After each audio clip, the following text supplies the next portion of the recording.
Hello mga idol, Ah, good evening, magandang gabi at maupay na gabi haatong natanan sa ating lahat or to everyone.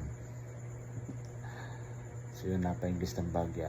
So yun mga idol, may gusto lang po kasi kapakita sa inyo.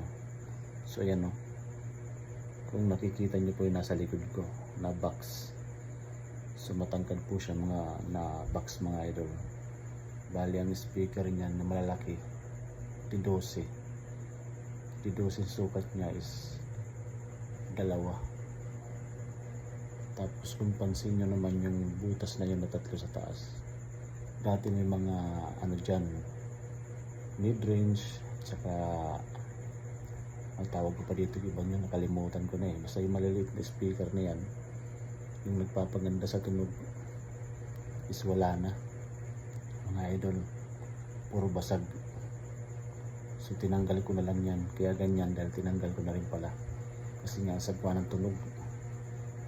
So yan, tapos yung box na yan dahil nga ordinary lang yung plywood nya, medyo hindi maganda yung pagkakagawa, kaya parang malambot. Meron siyang anay, bukbuk yata o anay ba yun. So talagang maliban lang sa speaker na maliliit na bumigay is yung box din talagang malapit na bumagsak. So dalawa yan sila mga idol, dalawang box yan, bali 4 yung D12 ko na speaker, dalawa sa isang box. So ito papakita ko mga idol yung isa.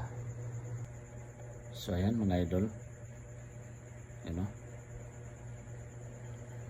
pares na pares po ang kanilang kalagayan mga idol. Yung sa isang box wala na rin to, itong 3 speaker na maliliit, puro basag na rin mga idol.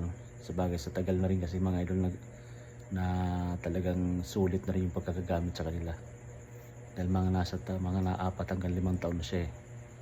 So yung bumigay na rin, pero ito yung mga dalawang malalaki tulad nyo sa isang box na yun, gumagana din to. Mga ganda po mga tunog dito, D12 concert, mga makalumang concert to eh. So yun, at gaya ng isa doon na box, ito na rin yung itsura nun, yung box na yun, no? Talagang malambot na siya mga idol, hindi na rin talaga tatagal, pasira na rin. So yun mga idol, at pasensya na po kayo, kaya ko lang naman po yung ipinakita sa inyo dahil baka maubos niyo yung nagawa kong video, yung mga na-record yung video ay nai-upload ko sa YouTube, baka maubusan ako kasi 15 ano lang yun eh, 15 piraso lang yun na-record ko bago bumigay yung microphone ko. Kasi nasira na rin yung microphone ko mga idol, kasi sira lang. So hindi na rin siya talaga gumagana, siguro naputol yung mga wiring niya sa loob. So kaya baka magtaka kayo,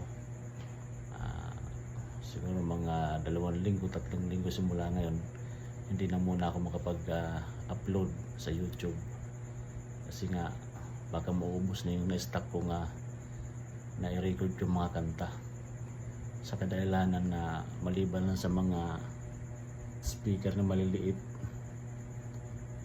nasira na dahil basag lahat, tapos sa box kong pabili na rin bumigay pa tong microphone ko.